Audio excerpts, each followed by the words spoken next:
Hello and welcome back to the Prymal Podcast. My name is Dan, and if you're listening to this podcast hoping to find some nuggets of wisdom on your journey to self-discovery and awakening and personal development and growth and all of these wonderful things, then you are in for a treat with this episode. My guest today is Mr. Seamus Fox, CEO, entrepreneur, business coach, podcaster, TED talker, author, and much more. Seamus and I actually spent most of the day together today. First of all, recording an episode for his podcast, the Mindset Junkie podcast with Coach Owen Roddy. A great episode, definitely one you should check out.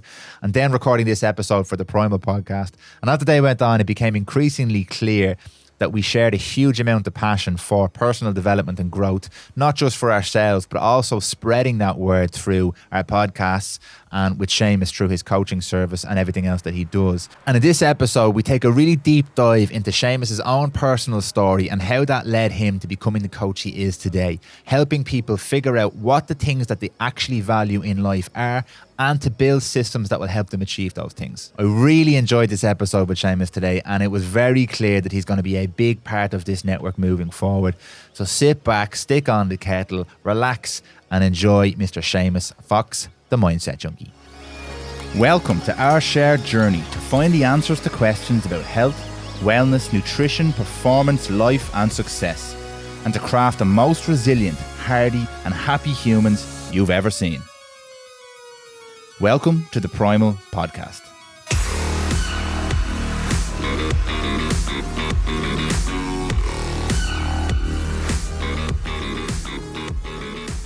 The Mindset Junkie himself, Mr. Seamus Fox. Dan, good to be here, man. Yeah, good to have you here. Thanks very much. We're after spending a lovely morning together now in SPG. We were in Charlestown?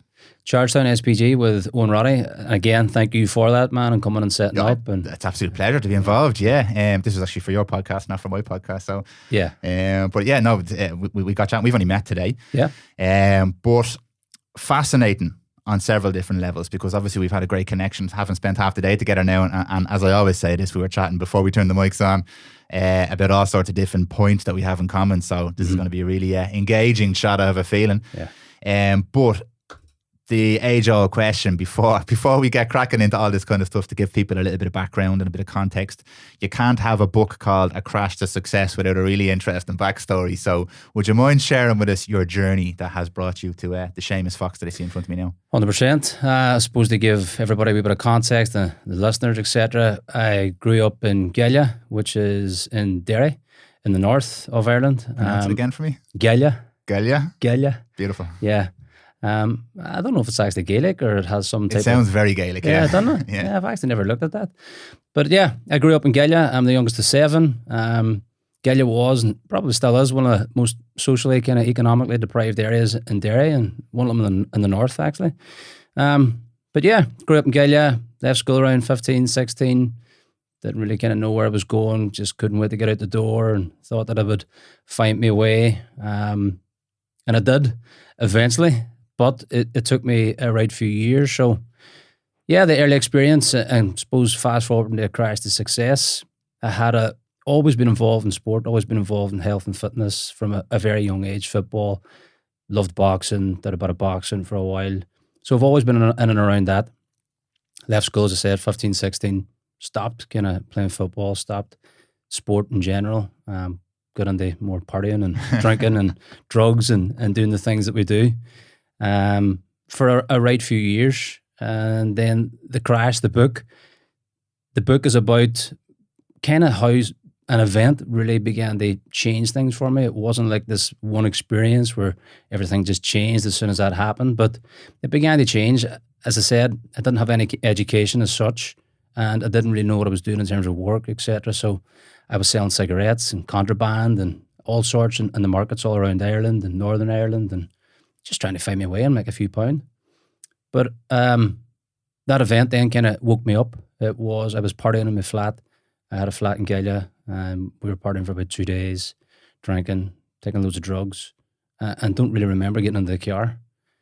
The next thing I do remember really was smashing head on into a wall, and the airbags kind of smashing into my face. Woke me up. I got out of the car, and this was at 10:30 a.m. on a Saturday morning. So you had a lot of guys taking their kids to play football. It was in the Brandywell, if anybody's familiar with the Brandywell, the football stadium. And there was a guy there, thought I was a joyrider. He smashed me, busted me open, rightly so. He hit you like? Yeah, he hit me all right. And my head hit off the concrete. And that kind of like obviously made me a wee bit more conscious of what was happening and what was going on. But it was just, again, I was like 22, 23, just felt lost and didn't know where I was supposed to be or what I was supposed to be doing. And I tried to get away from the event, tried to get away from what happened. There was a lot of commotion there. There was all sorts going on. And I made a runner for it, basically. Didn't get too far, thankfully. Now, with hindsight, cops arrested me, took me to a police station. I was that drunk and out of my head, basically. They couldn't take my bloods or even breathalyze me, so they threw me into a cell. Fell asleep in the cell, woke up a few hours later, and then they charged me and they breathalyzed me, etc. And they threw me back into the cell again. And then they let me out that night. I went and partying again and like trying to like see if anybody else wanted to go partying and just still on a drunken stupor. Woke up the next morning in my flat and everything kind of hit home, where I was covered in blood. Still had my clothes on from the night before, and it was just like, what the fuck happened? Like, what actually happened? And it was in those coming days, kind of at that time then, where I was really trying to collect myself and get myself back to figuring out where am I? What am I doing? Like, why am I doing these things? Why am I repeating this process? And it's funny because in the book, I wrote A Crash to Success, Ending Self-Sabotage to Success. And I have a different idea on what sabotage is right now. I actually don't believe in sabotage anymore. I think that it's self-serving. And I look at that event as a way that served me, and it brought me right back to do the things that I actually really valued. And for me, one of my highest values has always been health and fitness. I've always been involved in sport. And the world has funny ways of bringing you right back again to be your authentic self and to do the things that are high in your priorities. So even though I wasn't conscious of any of that at that time, and this took years of development to understand this, that event was self-serving. It wasn't sabotage. I wasn't sabotaging myself. Those events were serving me in a way to get me back to do the things that were high in my priorities, to do the things that were high in my values, to be the person that I was supposed to be. And that started in health and fitness. And from that event, I ended up in court for another year on a different charge. I was getting charged with Sony and PlayStation I was getting sued for £50,000 worth of counterfeit goods. And I said, if I can get off of this and get off this charge, because I was afraid I was going to go to jail, and the barrister said it might happen in maybe a couple of months, etc. I says, if I get off of this, I'm going to change things around and I'm going to get back into doing things that are important. And that's what happened. And that kind of started the bodybuilding journey. And then that started the personal training journey. And it's funny because I've even looked at all of this more recently again too, and seeing about how things guide you back to be who you're supposed to be. And that leads you to today. And the reason I called you the Mindset Junkie at the start is this is your company's called the Mindset Junkie. Yeah. No, the company's called Mindset and Performance. Mindset Performance, okay. Yeah. But you are, I don't want to put titles on you and don't put words in your mouth, but essentially you are a coach now. Yeah. And it goes much deeper than personal training and fitness. Yeah. Would you mind giving us a bit of an explanation on what exactly it is that looks like? Yeah, basically it's coaching human behavior. Okay. Getting people to really kind of address certain issues that they have in their own lives, understanding certain things that are maybe popping up, and getting people to have a different perspective on it. Looking back, I could see that I was a coach in human behavior for the last 16 years, but it's just taking a different slant from more of the physical side in terms of being a personal trainer, to more of the mental side, and merging the two together, because as you know, both go hand in hand. So for me, it's looking to see how people can really begin to be themselves. I think in society right now, we are trained and conditioned to be a certain way, or we think that we should be doing a certain thing. And most people are trying to chase an idea of what success is, and then getting there and realizing it's not actually what I really want. It's not making me feel fulfilled or content, right? So what is it that you actually really want? And how do we get a balanced mind and a balanced perception on all the things that we feel, where maybe I said it, like trauma or these events that happened, and how did this actually serve you? Yeah. So that you can bring your mind and your body back into equilibrium, and you can be more objective, and you can make decisions based on what's really, truly authentic for you. And that might be in business, that might be in health, that might be in fitness, or life in general, really. So yeah, I kind of merge the whole lot together. I've merged my own experiences and then just things that I've learned and mentors that have coached me, etc. Yeah. It's basically in human behavior. Deadly. I'm not going to let you off light on this one because I'm going to pick deeper, because what I love is, we spoke about this earlier, there's a lot of headlines out there now, a lot of self-help stuff out there now where people kind of see the headline, they're sold the dream, and there's not a lot of meat and substance to it. But I know in your particular case, that's not the case. So I'm going to go a bit deeper there for people to find out exactly what is the secret, what do you do. But I want to go back for a second because you mentioned something really interesting about self-sabotage and you don't believe in self-sabotage. And I've heard a few people mention this. Actually, Pat Divilly, who was on recently, speaks about this a lot as well, that life will put or create methods and facilitates you getting back on track. And I find it really interesting.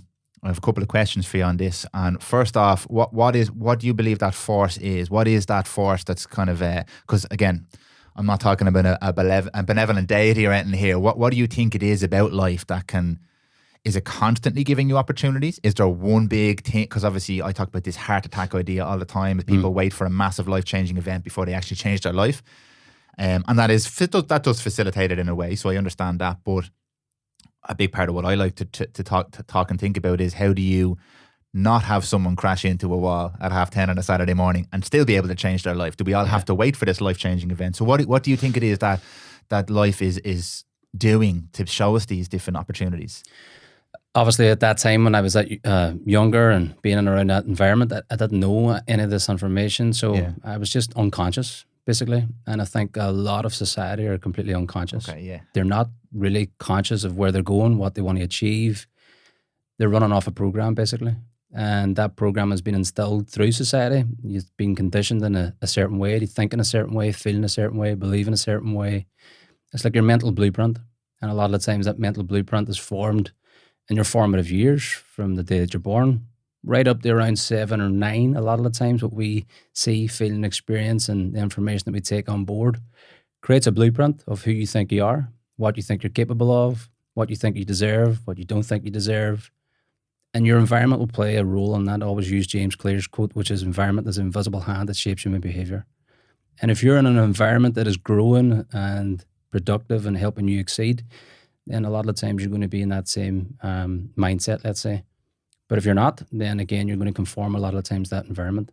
And for me, I conformed to that environment until I understood and an event happened that brought me back to what I was always really involved in, or what I truly valued. So to answer your question, I think that we all have a unique set of values and priorities, and your life demonstrates them. But what happens is, a lot of the times is, we try and live in other people's values, or other people try to get us to live in theirs, and it's futile. It doesn't happen. So your values and my values are completely unique. It's like a fingerprint. And your top hierarchy of values is always being demonstrated in your life.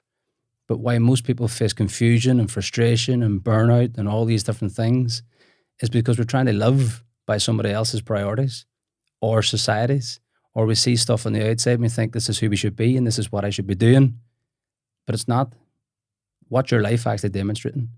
What is your hierarchy of values right now? The top 3 are usually what you're going to be involved in the vast majority of the time. And for me, when you're not living in your hierarchy of values and doing the things that are truly important to you and inspirational and what you truly prioritize, we go into lower values. And we go into lower values, we're an instinct and impulse, and we're looking for immediate gratification. And we're not being ourselves. And those events are a way to bring you back to be who you should be and live in your priorities. I love that. Okay, that was a great explanation. So, because this is what I would believe as well, life is constantly showing you these things, but we have our blinkers on. We're not paying attention. Yeah. And I think there's a confusion nowadays between, because you mentioned the word awakening there, and I fucking love it, because I feel awakened now over the last few years, having sort of changed my environment, surrounding myself with a different set of people, gone through some struggles myself, which have forced me, now not the same as you, but in my own way, have forced me to evaluate what's going on in my own head. And now I can see these opportunities to grow and learn come along. And a lot of them are presented to me in the form of challenge and fear. But now I'm looking at those things like, it's like a workout, right? So I've played football all my life, and I've done a lot of hard workouts in my life. And I always used to hate them. And now I still don't like them, but now I look at them as an opportunity to grow. And this sounds real preachy, but I'm like, that's an opportunity. I say things like, right, I'm here to work now because I know that I'm filling the bucket up here. So I'm doing this hard workout. I'm going to come and do as much as I can because I'm now aware of what I'm going to get out of that. Whereas before I was just like, fuck this workout. I just have to do this because this is what you have to do. But I feel like that is confused with this woke culture that we have nowadays. So the real meaning and value behind what you just said there sometimes gets lost in translation with a lot of people because they hear, your man Fox, he's woke, he thinks he's woke, listens to Joe Rogan and talks about ayahuasca and he's woke. But there's a disconnect there between the word awakening for me and the word woke. This woke culture it's a nightmare to me. It's bullshit because it's confusing the issue for people who could really benefit. Whereas an awakening, it's not about I'm woke so I know how the world works now. Yeah. It's I'm awakened to myself and my place in the world and how I interact with the world now. And that's a totally different thing. So I love how you've explained that there because... And that's the thing. It's being woke as in just being a conscious being, like actually being aware of who you are, where you are. Who you are though. Yeah. And what you actually want to achieve in your life. And like, again, a lot of the times people repeat the same processes day in and day out and just think that that's what they should be doing. Yeah. Without actually really tapping into what they actually really want to do and how they really want to live their life. So for me, being woke is being conscious and being a conscious creator in terms of actually creating your own life consciously and making the decisions and choosing how you want to live in terms of your health, your fitness, your finances, all the areas of life, really. That's being woke. It's not an enlightened state, let's say, but it's being woke as in being a conscious being, right? Well, do I have to do that? Yeah. No, not necessarily. If it's not serving, well, what can I choose to do instead? Can I ask you a question, right? Because this is a really interesting part of this conversation, I think, and it's a hard one.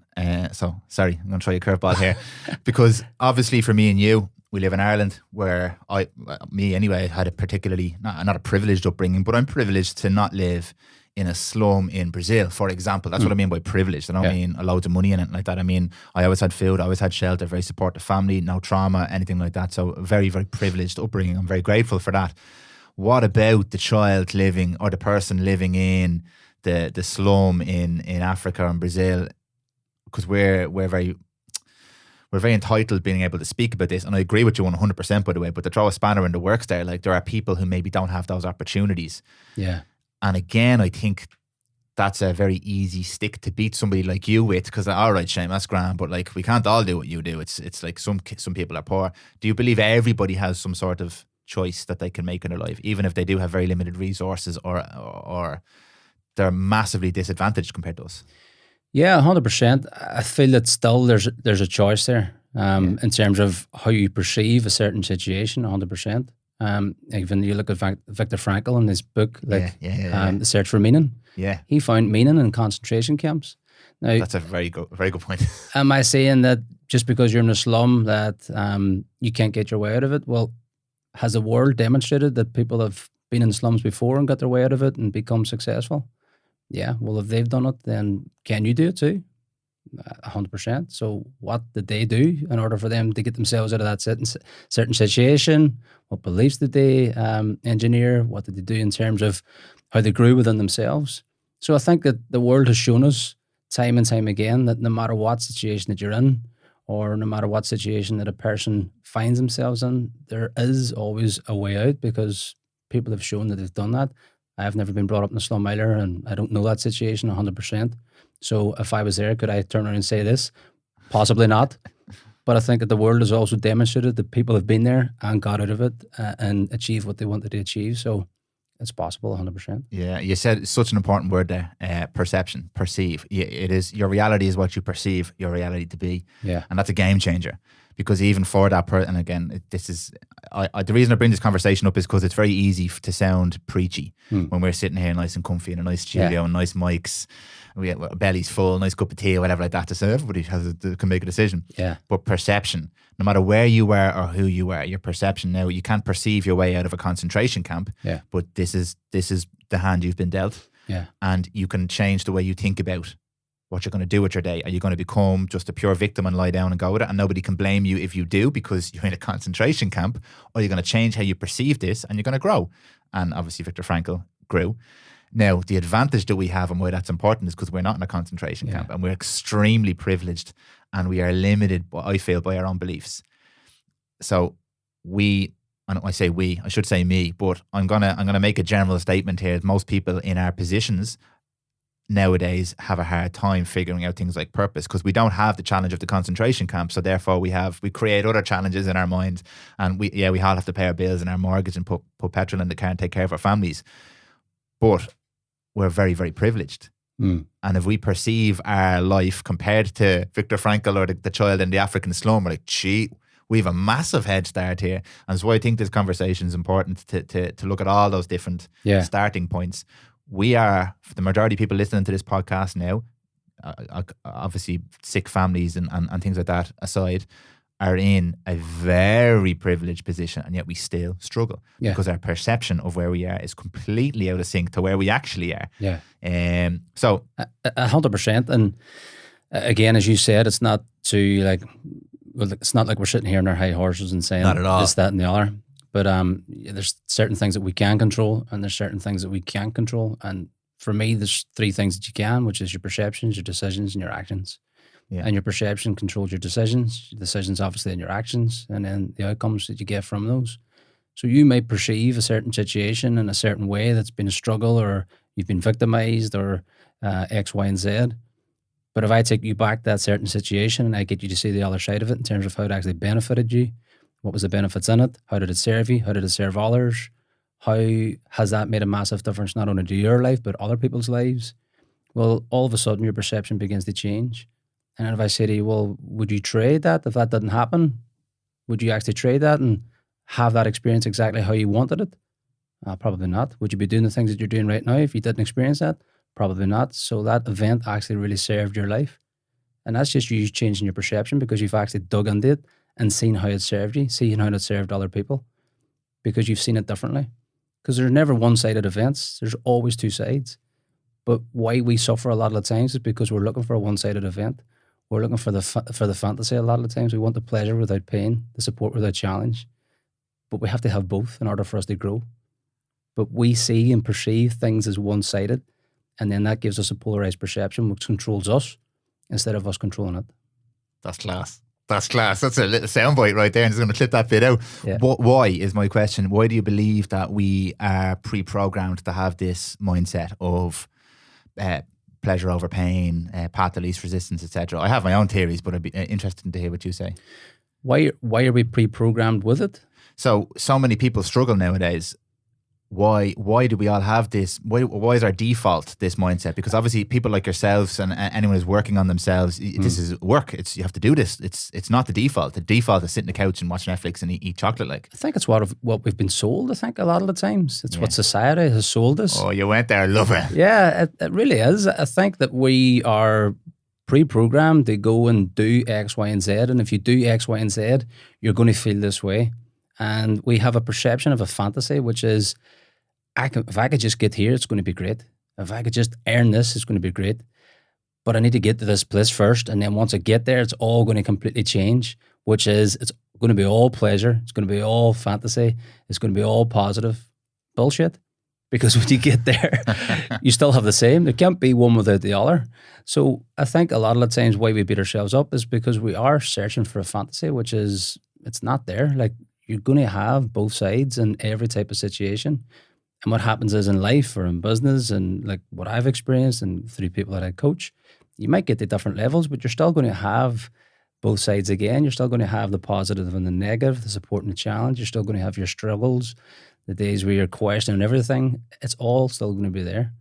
So we suffer a lot of the times just because we think that we're not where we're supposed to be. Yeah. But you are exactly where you're supposed to be. And you're doing the things in terms of what you actually truly value. But if you're trying to live in society's values, because that's what happens, like values get trickled down from the powers that be, the lower people in society. And we try to live in this model that's not really real. And then we cause ourselves pain because we can't match up to it. But if you actually look and go, right, well, what do I actually really, truly value? And what is my life actually really, truly demonstrating? And can I organize my days, my weeks, my months, my business in and around this instead of trying to fit into somebody else's? Well, you're going to get more centered, more balanced, and you can just be you instead of trying to be somebody else. Yeah, it's a construct. The whole thing is a construct. Yeah, 100%. It's gas. I'm laughing here because because I'm in this mindset now. I'm going to keep using this word mindset because I'm just plugging your mindset, Junkie. With this mindset of growth and development, I crave it now. So when you're speaking and I'm hearing these words you're saying, I'm physically getting energized from this, because I'm like, Seamus is saying, and the more people I surround myself with, and you can call it an echo chamber if you like, but I've had massive positive outcomes from this echo chamber, so I'm going to keep fucking doing it. But the words that you're saying are so easily turned into cliche for people who aren't in this growth mindset, who aren't receptive to it, who aren't in a place where it makes sense. And something I speak about, I actually spoke to, do I mention his name? I don't know. Do I want to give him a shout out? We're going to mention him again. I don't know if I can. Never knows what's going to fucking have to now, because Owen Lacey's a mutual friend of ours. Yeah. And has been on the podcast before, but actually spoke to him about this recently as well. And it's the concept of that this is not neutral. We're not in a neutral environment. We're in an environment where we are actively being distracted from our own personal growth and development, because we're being told that these other things will make you happy. And when I say this, a lot of people go, here he goes, and the fucking mighty overlords. This is just simply the way the world works. Yeah. There's incentive to make money by selling us things. I'm not saying the things are bad, but what I am saying is our personal wellness is not the priority here. It's to sell us the thing. Yeah. So there are actively forces trying to distract us from our own sense of personal wellness and growth to give us something that they tell us will make us happy, the pill or the car or the money, whatever it is. So when we understand that those forces, those companies and corporations are doing that, they're not evil. They've got a profit. They've got a board. That's their incentive, whatever. When you understand that, you understand you're being distracted from your own personal growth. And then that's a sense of awareness. Then you're like, okay, well, I can still use the nice things, but it's distracting me from what I should be working on. So now I'm in a mindset of growth. And so I can use all these things, but still grow. But unless you have had exposure, I'm very privileged to have known people like yourself and like Owen and like the Dr. Sam that I worked with. And I was surrounded by this, and I just gravitated towards it a lot more. But a lot of people have no exposure to this. Yeah. Or the only exposure they do get, they're immediate. It's too much for them all at once. They're not in that mindset. So it's very easy to get drawn back into the active force of distraction, because I know I'm not entirely happy or doing what I'm supposed to be, but it's so easy just to go back and go on Instagram and work my job and all that kind of stuff. Forget about it, and ignorance is bliss, and I'll just go into this world. And again, this sounds extremely preachy, and there's people going to be listening and going, that's not really fair. And it's not fair or unfair, it's just what it is. Yeah. And do you find that as well? Do you find there's actively forces trying to distract people from this growth, this mindset, this perception of being themselves? And it's an active force, so it's doing something actively. It's not neutral. 100%. I think it's been there for a long time. Yeah. It's not just something that's new. This has been going on for hundreds and hundreds of years. Yeah. You can call it enslavement. You can call it whatever you want, but yeah, it's distracting people. Of course, they stop people from realizing their true potential and like discovering themselves and understanding who they really are and maybe what they actually really need. And it's designed for a certain purpose, because it's keeping you on that wheel, and you're earning that money for these big companies, and like you're not really focused on what you could be doing for yourself or being that individual and going creating your own business and helping other people and whatever way you would want to do that.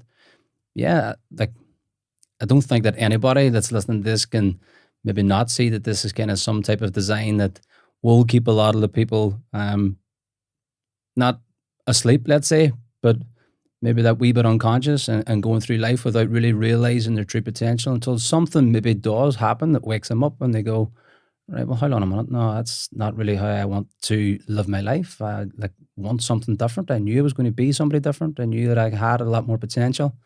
Why am I not fulfilling that? Yeah. And I think that's something that every individual has to either realize or come to a certain situation in their own life that gives them that wake up for themselves. Yeah, it's a funny one for me because I get conflicted on this sometimes. And again, shout out to Pat Dibley. He mentioned this the last day, and he put it in a way that almost put me back in my box a little bit, because I agree with him completely. And sometimes I find what he said first was, you can't force this on people. You can't convince people. 100%. You're not trying to fix people. You're not trying to impose yourself on people. You're not trying to preach to people. And he said you have to invite people. You give the invitation. Here's the information. Here's what I can do for you. And when you're ready, come and join me. And sometimes, because I'm so passionate about this, and I love this this world so much. Sometimes I really want to tell everybody, like, listen to the podcast, listen to what Seamus is saying. This is it. And I find myself constantly saying, you sound like you're preaching, reel it back in. Because I'm not preaching to anybody. I just know so many people who would benefit so much from 5 minutes speaking to Seamus Fox, or 10 minutes on a consultation with Owen Lacey, or listening to Pat Divilly's podcast, or any one of these wonderful resources that I've access to. So I get really passionate about it. And when he said that, just calm down. You just have to invite people. But when I look at... You can't change anybody. You can't change anybody. But the fucking other side is changing people. Yeah. But you're doing it in a way anyway. You're still doing it. Yeah, like, in fact, that message that you're putting out, and how the podcast is performing, the people that are listening, unconsciously, there's something that's going on there. Like, no matter what, if they're listening to that, there's a message going on there. That might trigger them in a couple of months' time. It could be 6 months' time. It could be 12 months' time. You know what? I listened to that podcast 12 months ago. Didn't make that much sense to me then. But fuck, it makes sense to me now. Yeah. That actually triggered something in me and woke me up, and I did X, Y, and Z because of it. So it's going out there, and whether people, as Pat says, or anybody says, you can't physically change any other person. And that's you trying to get other people to fit into your box. Yeah. They're in their box and they live in their values, and let them live in their values. They can reach a different potential within themselves 100%, but it's going to be in terms of how they perceive it and what's actually important to them in their life. So they're doing the things that they find most important right now. Everybody makes a decision based on whether you feel that you're going to get more benefit than disadvantage in every situation. So everybody is performing in that way in some way or form because they feel that there's more advantage over disadvantage. If you perceive there's going to be more advantage over disadvantage, you'll keep on doing it until you can see a different side. Yeah. No, that it's a lovely way of putting it. And it's a lot of learning I've done over the last maybe year or two. Yeah. It was like the whole motivation thing, isn't it? It is, You can't motivate nobody. What is motivation? Yeah. Motivation. It's motivation's a myth, as I say. But this concept of motivation is bullshit. It's much deeper than that. Inspiration. That's what you're looking for. Jesus. Yeah. It's loads of sound bites in it, isn't it? Yeah. But it is. And you're dead right, Jim. Yeah. And I'll quote Dr. DiMartini where he says that motivation is a symptom that you're not living by your highest values, because you'll take action spontaneously when you're living by true priority, where you're living in your own highest values. You're inspired to be the person that you want to be. You'll take action. Anytime that you need to motivate yourself to do something, it's not important. Yeah, no, that's brilliant. To bring us nicely back to the mindset junkie and the coaching business that you have, I said I'd like to maybe dive a little bit deeper into that. So we now have a kind of a conceptual idea of how you like to help people in terms of we're trying to invite people into their own sense of awakening and personal development and growth. What are some of the strategies that you would use with your clients to achieve that? What are some of the tools that you use? Yeah. For me, it's a value determination process first, which is getting a person to really understand like what they truly value. Most people think that it's, again, words, honesty and integrity, and again, those are social idealisms that people can't really live by, because there's times that you're not honest and there's times that you don't live with integrity. Yeah. We're human beings. We have a lot of times all traits and we display them in different forms. But a lot of times we think that we should be doing something else. But when you get clear on what your life is truly demonstrating, what you actually really prioritize and what your values are, you can start to set your goals and your business and your objectives in and around those areas. Because anytime that you're setting goals and things that you don't really prioritize and it's not really that important, you'll feel that you're sabotaging or procrastinating or you're doing all these different things. But then you look at areas that you don't procrastinate, where you are focused, where you are inspired, where you have more energy, where you're more productive, where you're taking action. Well, these are the things that's important. So let's determine what's really important for you right now, first and foremost, and get you clear on what's truly high in your priorities. And then you can start to map everything else around that. Then you can start to look at goal setting. Then you can start to look at maybe shifting your perception around some beliefs or some things that's happened in and around that. Then looking again at kind of more from a physiology standpoint in terms of sleep and health and nutrition and all of those things that really make a big difference in terms of your mindset and how you perform. But yeah, it's a 16-week program that goes through a group coaching format in terms of values and understanding how to get really clear on those, setting goals in and around the things that you actually really want to achieve, getting away from things that aren't that important so you can be who you're supposed to be your authentic self. And then that incorporates one-to-one coaching as well too. So on the one-to-one coaching with myself, we'll go deeper. So if you might have things that have been popping up or things from the past or whatever it may be, we'll go deeper in that process and try and balance out that polarized perception that's giving you some issues. Okay. It's fascinating to me because there's a lot of people capitalizing, I feel like, today, and I don't want to be disrespectful to anybody. There's a lot of people capitalizing on this journey. There's more and more people are searching for a format where they can explore their own growth and personal development and awakening, or whatever we want to call it. So there is more of a demand for a service like you're providing. And wherever there's a demand, you often get people who take advantage of that. So I'm going to use this phrase, and because I caught myself saying it the last time when I listened back, I was like, it sounds like I'm being a bit derogatory here, this phrase, the life coaching. Everyone's a life coach now, whereas 2 years ago, everyone used to be a personal trainer. We go through these waves and everyone's a life coach because now they're coaching people on their lives and stuff like that. And I believe that everybody has the ability to help others. So I don't think that you don't have to train to be a life coach, I suppose. But it's a phrase that now has become a little bit cliched.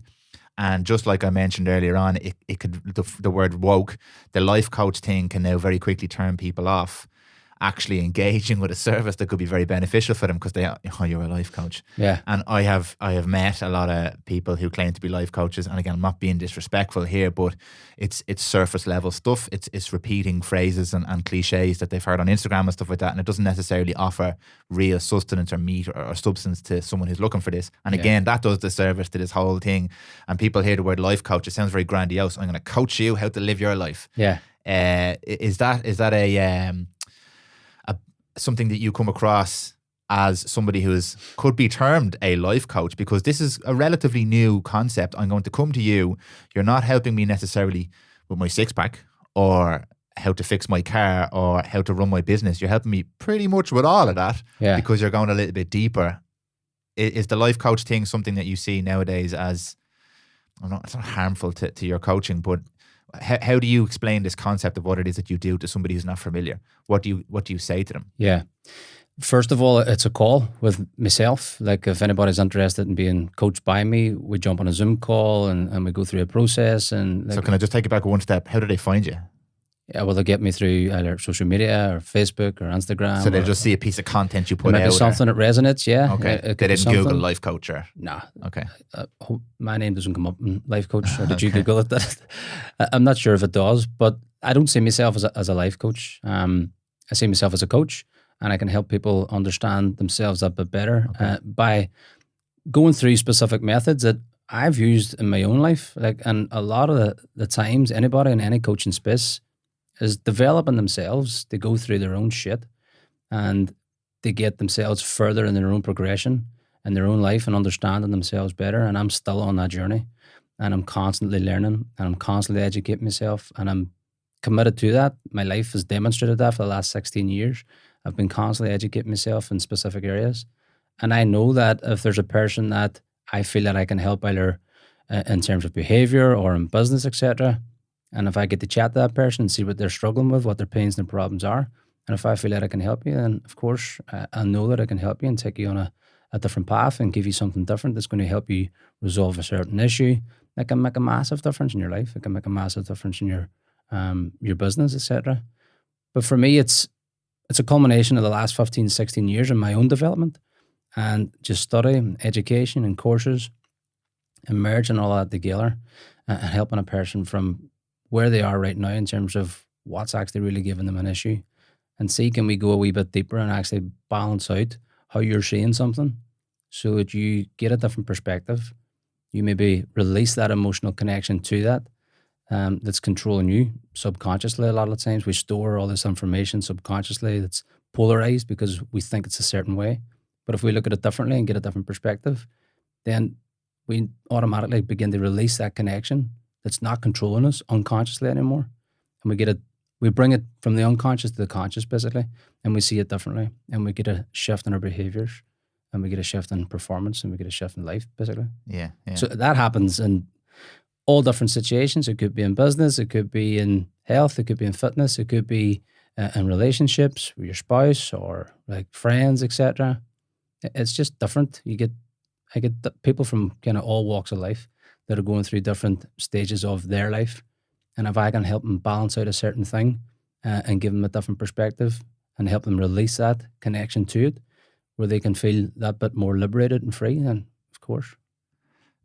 that's brilliant, because there's substance to that explanation. Then that's why I always try to uncover or dig a little bit deeper into what it means to be a coach, because again, I'll say it again, a lot of people are turned off by this world of personal development or wellness or life coaching, whatever like that, but that explanation embodies what it actually is to work with a coach. And I like the way you're just a coach. It's not a something coach. Yeah, you're just a coach. Yeah, because all parts of your life can be affected, or probably will be affected or improved when you figure out a problem area. There's no way that problem area is not affecting all the other parts of your life as well, so that you can't really just deal with it in isolation. I want to lose weight. That's probably affecting every single aspect of your life, your relationships, your business, and everything like that. Yeah. And then you look at that and go, well, like, why do you want to lose weight, and why is that weight being stored in the first place? What's actually going on? Is that a mechanism to keep you safe? Has something happened in the past that maybe you had a bad experience in a relationship? Now you've got a polarized perception of what that relationship actually was, and now this is a mechanism to carry some weight to actually keep you safe so you don't get hurt again. Yeah. Right. Well, if we go back and actually address that issue and see, how did that actually serve you in different areas of your life? How did that actually serve other people? How did that benefit you in some way or form? And you can balance out that equation. That's just ratios of perception. And if you're polarized to one extreme, then that controls you, and that's controlling your behaviors, and that's controlling your actions and your life in general.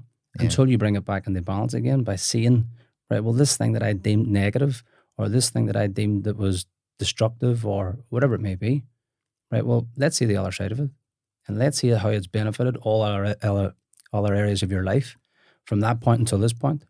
And then you've balanced out your emotional connection to it, you've brought your mind back into equilibrium, and you automatically begin to shift and see things differently.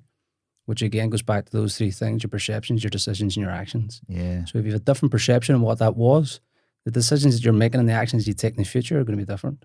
It's so interesting, because even that explanation, there's so much contrast between what you just explained. I asked you about weight loss, and you were able to give me a really deep, rounded answer there. And a lot of us live our lives thinking about weight loss as the weight loss is the problem. What can I take or do to get rid of that weight loss? And it's, here's the exercises, or here's the tablet, or whatever like that. And that's how we live. But it's actually so much deeper than that, because there's a benefit there. We don't do anything unless there's a benefit. Yeah. It's that simple. If somebody, and I've done this with people that I've been coaching, and they want to lose weight. Well, why aren't you losing weight?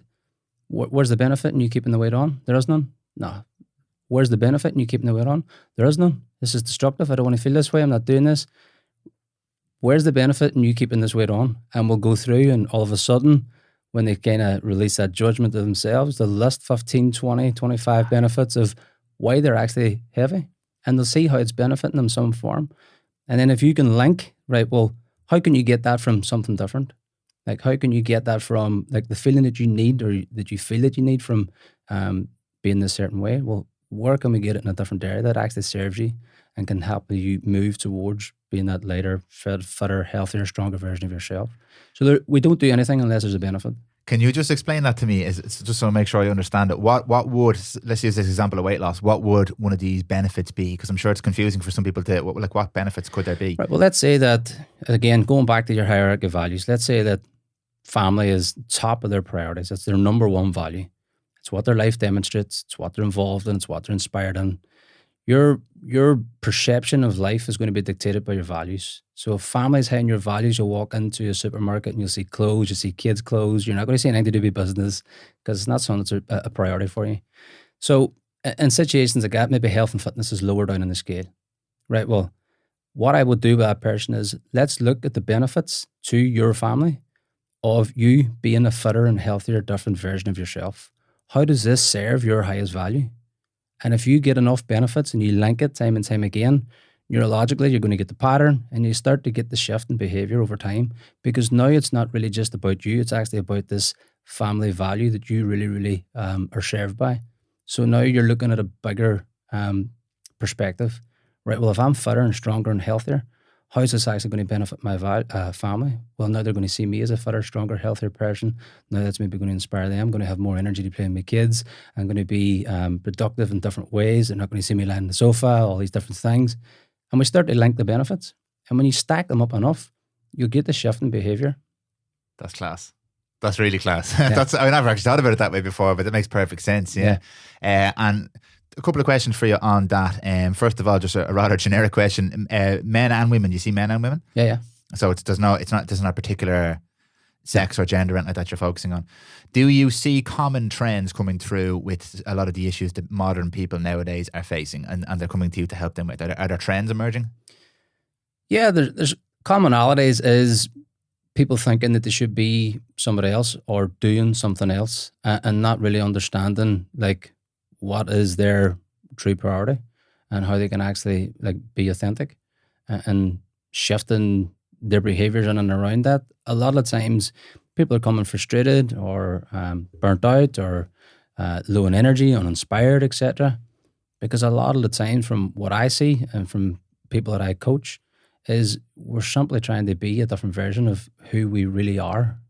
Like we're not being our authentic self. We're trying to fit into this model of what perfect is or what society tells us to be, instead of finding out exactly who we are and what really gives us inspiration, what really makes us tick, how we actually really do want to live our lives. Like I've coached people who were going to create different businesses and open up another business, and they thought that this is what they should be doing. I'm going to earn more money here. And through that process of coaching, no, that's not actually what I really want. And that's not what's going to make me happy. And that's not what actually makes me feel inspired. It's not what's actually making me feel authentic. And stopping them from doing that. Now, if they hadn't wanted to go and do that again, fantastic, go and do it.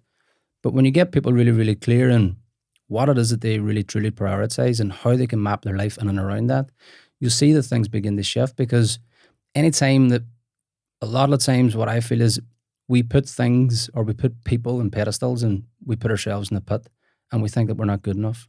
And we're trying to match up to a different reality of what life is because we perceive something on the outside. We see maybe a friend or we see things on social media of how they're living their lives. But that's only one side that you're seeing. You're usually seeing the pleasure and you're usually seeing the benefit and you're usually seeing the positive. You're only seeing one side. And we try and live in that and we minimize ourselves and we think that we're not good enough. Look at how they're living their lives. Look at all the success that they have. Look at their finances, their relationships, etc. But the traits that you are seeing and admiring in those people, you also have within yourself, but they're disowned. So when you see the traits that you have in those people and you see them in different areas in your life, but they're in and around what's truly important to you and what you truly value, you begin to see, right, okay, this is who I am. This is what's important. This is what I truly value. This is how I should be living my life. I can be my authentic self instead of trying to be this person on social media or having this business or going after these things. That's actually not that important to me, because if it was, you'd be doing it. If they were really that important, your life would be demonstrating it. Yeah. But how about getting yourself back to you, seeing what's truly important to you, and organize your days and your life in and around that so you can be happier and more balanced and centered? I ask this question to so many people, but I feel like this is a really important topic, what I'm about to say next, is it's directly linked to what you just said there, because a huge amount of anger and frustration nowadays comes from what we read in the news and what we see in social media, and conflict between people and groups and clubs and countries and religions. And I have this concept, which I hear people like Jordan Peterson and stuff like that speak about this regularly enough, but I always kind of had this idea in my head because I always struggled to identify with groups or politics or anything particularly. And in recent years I realised it's because I was really conflicted internally and I was trying to figure out I didn't really have time for external groups because I knew I wasn't right on the inside. There's so many conflicts nowadays, and there's a lot of driving force behind those conflicts. But Jordan Peterson talks about how you're going to change the world if you can't even sort yourself out, make your bed in the morning, clean your room, do that self work, figure out your own values. Do you see a link between the number of people who really, because obviously you see so many people nowadays who really struggle with this sense of identity and purpose and who am I and what am I supposed to be doing? Do you see a link between that and political divides and societal divides and families arguing about stuff around the kitchen table that actually has nothing to do with yourself, but we cling on to these external identities? I am a Republican or Democrat or anti or pro this or whatever. Like, I've always felt like that's an externalization of an internal kind of lack of, if I don't know what the hell I am, I'm going to pick this group. Like, I always use this, and I shouldn't be commenting on things I don't really understand that well, but Antifa for me, as soon as I saw this rise of Antifa, if anyone's not familiar, it's the anti-fascism group over in the States who are always out protesting. they seem to be a collection of very, very angry, lost individuals. Now, this is not a popular thing to say because a lot of it's tied in with sexual identity and stuff like that. So, but I'm not making any comment about that. A lot of those people seem really, really angry and lost. And I understand that anger and loss and frustration because I've experienced that all the time. I'm sure you experience that all the time. 100%. But it seems to be a group of people who are using those negative emotions to fuel some sort of societal agenda to make everybody else bow down to what they want. And I'm like, I feel like we're missing the point here when we're all arguing about pro and anti and all this kind of stuff because probably, here's my really philosophical answer to politics, the answer is within. And if a lot more of us did that inner work, I don't think we'd have half the shit that goes on in the world. How do you feel about that? I think that there's a natural balance in the universe always, that there's never order without chaos. Yeah. That's just a law of polarity. There's an up and a down, the positive and negative. That's a lot of times that's just the planet. That's the universe. That's the earth. You're going to have those polarities. I think a lot of times you can see like the thought that it's just only going to be peace and it's always going to be this nirvana and everything's going to be this certain way. It's never happened yet, anyway. Maybe I should clarify before I let you go because I know what that sounded like now. I'm like, I was talking about we'd all be in utopia. Yeah. I think for thousands of years I'm not going to have the same beliefs as you. Yeah. But that's fine. I think that's very healthy. I think it makes the world really interesting. I don't have to believe the same thing as you. I don't think if we all do our inner work, we're all going to come to the realization that we're all on the same side. Absolutely not. There'll always be opposition and stuff like that. But what's happening very recently, I feel, is more polarization. More polarization, but we're trying in some weird way, there's more polarization, but we're also trying to make everybody believe the same thing. Yeah. We have this PC cancel culture where we can't say any. So we're being told you can be individual, you should be individual, and we should all respect everybody's right to be whatever they want and whatever they identify as. And on the other hand, but we all have to be the exact same and do the same thing. And you can't say certain things or say your beliefs if they don't fit the narrative. I'm like, they're totally different fucking things. I can be whatever I want, except if it's different from what everybody else is, I'm fucking wrong. Yeah. So that's a massive disconnect for me. But it just seems to be the way things are now. And if you step outside those bounds, fuck you, you're cancelled. Or you're a lunatic, or you're a conspiracy theorist. Or you can't do this, you can't do that. It's mental. Like. For me, and this is something that I've worked on a lot, I think, over the last year and a half, because I was beginning to get polarized in one way as well, too. It's very easy to get weaponized and armed 100%, and riled up. 100%, man. And if you go through some of my social media, you'll probably see some of my posts from last year, etc. But I've changed like my viewpoint on it because that's things that we just can't control. Like no matter what, like you have your perspective on it, or like you maybe put up a post on Facebook, it's not changing it.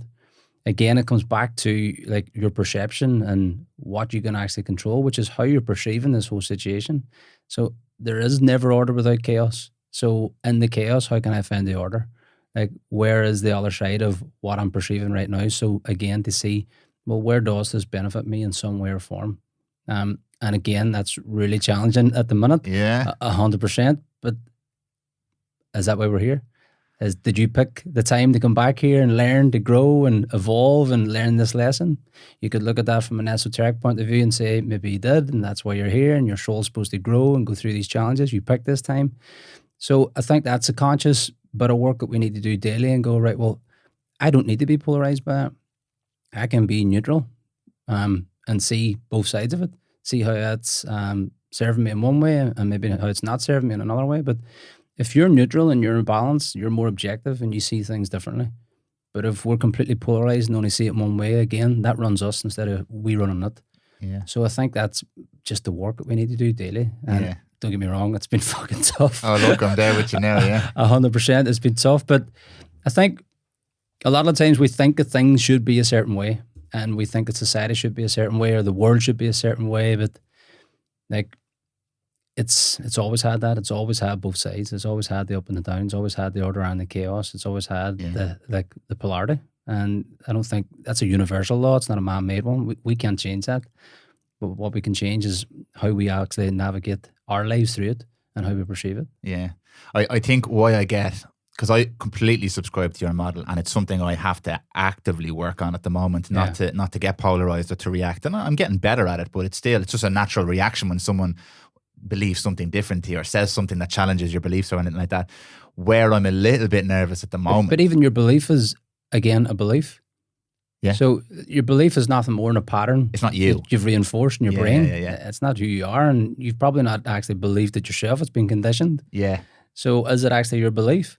Probably not. So you're letting that belief control you because somebody else doesn't believe in what you believe in, which is probably something you inherited from somebody else anyway. Yeah. So, right, well, if I really do the work and go back and check what that belief is and why did I actually believe in it, and is it something that I truly believe in?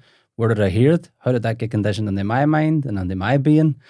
All right, so it was my ma said that, or it was my dad said that. Well, that's actually bullshit. I don't actually believe in that. So that's stuff that's going on all the time. We pick up all this different information constantly, all day, every single day. And that stuff gets ingrained. We store it. And a lot of times, unless we do the work, that stuff's running us all the time. Yeah. Unconsciously, it's controlling our behaviors. We're not conscious of it until we really have to go that wee bit deeper and go that wee bit, as you said, internal and say, right, well, why is that actually running me? How can I run it? Yeah, and it is something I've been very aware of over the last few years.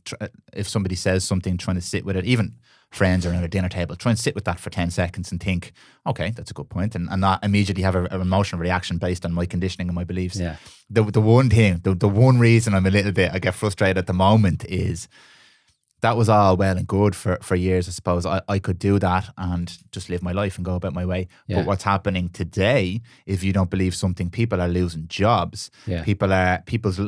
It's no longer, okay, you believe what you believe and I believe what I believe, and we can still be friends and hold hands and we don't have to agree on everything. Now it's like, oh, hold on, if you don't agree with us, you, for example, just random examples, you'll lose your job, or you'll be cancelled, or you'll be prosecuted or persecuted for saying something that doesn't line up with what everybody else thinks. Yeah. That's the only reason I get a little bit nervous now, is I don't need everyone to believe what I believe, and you don't need everyone to believe. We can have differing beliefs, but we'll connect on so many different levels. We'll be so comfortable with ourselves. I might learn something. I might change my beliefs. 100%. And I'm with you on that same page. Like, there's a lot of stuff that's going on there that we can't control as much as we try and control it. Yeah. And it's not what I necessarily agree with or want to see happening. But I can't control that, but how I can control things is like how I'm actually perceiving it. Yeah. And let's say someone did lose a job, or right, well, does that give you an opportunity to go out and create something that maybe you're a wee bit more inspired by, or did you actually really enjoy that job? Maybe now's your chance to be somebody different and do the things that you actually really wanted to do. There's always a flip side there, I think, if we look. You're diffusing me completely here. Everything I say, you're diffusing me. There's gonna be so many calls. I'm gonna call every time I have an emotional reaction. I'm gonna call you now. But you're dead right. You're 100% right. You're dead right. Yeah. And it's very powerful as well, because most of the things that if we look back and we see that was a mad event, and that was really traumatizing, and that was bad and scary, and then we look back in 5 or 6 years' time and say, fuck, that was a blessing. I would never change that. Yeah. That actually created something really different for me in my life. That helped me be the person that I've always wanted to be. It's put me on a different path. So it's a christening and the blessing a lot of the times. It's trying to find it in that moment is harder, 100%. Absolutely. Hindsight's a great thing, and we can look back at it and see it. But I suppose that's the conscious work we need to do all the time, which is, right, well, how can I see the other side of this on a moment by moment? Yeah, which brings you back to your original point that you made about life is constantly presenting these. This is just another version of one of these challenges that can facilitate growth and learning from you. Yeah, which is beautiful. You did a TEDx talk. Yeah, what was that like? That's class. It's good. Yeah. How did that come about? Like, do you apply to do that? Did they come to you? I was invited to do fair play. Yeah, by Gary Doherty, who was he's a founder and owner of a company in the north called Think Network. Oh, okay. Yeah. And he was trying to bring TEDx to Derry for a long time, and he was working at it, and then it was supposed to happen just before the lockdowns. Obviously, lockdowns came and kind of threw a curveball, but fair play to him. He kept going and he kept at it, and he brought it to Derry, and it was fantastic. Now, it was supposed to be in the Playhouse Theatre with everybody there, and it wasn't. I was talking literally an X on the wall. But really enjoyed it. Really enjoyed it. What you think of it in terms of a TED Talk is, from the outside looking in, it's different, because it's kind of, you're coached in a certain way. Like, they have it presented in a certain way, because TED has that kind of platform and it's supposed to be a The certain look and feel and the yeah, it's delivery supposed to and be all. a certain way. So I learned a lot in that process, even just being coached by, I was coached by a girl, Camilla. So I put across a lot of my viewpoints and put my story together in terms of how I thought it was. And then we went through it and it's like, no, it's not how it's going to be. We have to kind of flip it on its side and do it this way. And I really enjoyed it. It was a really good experience.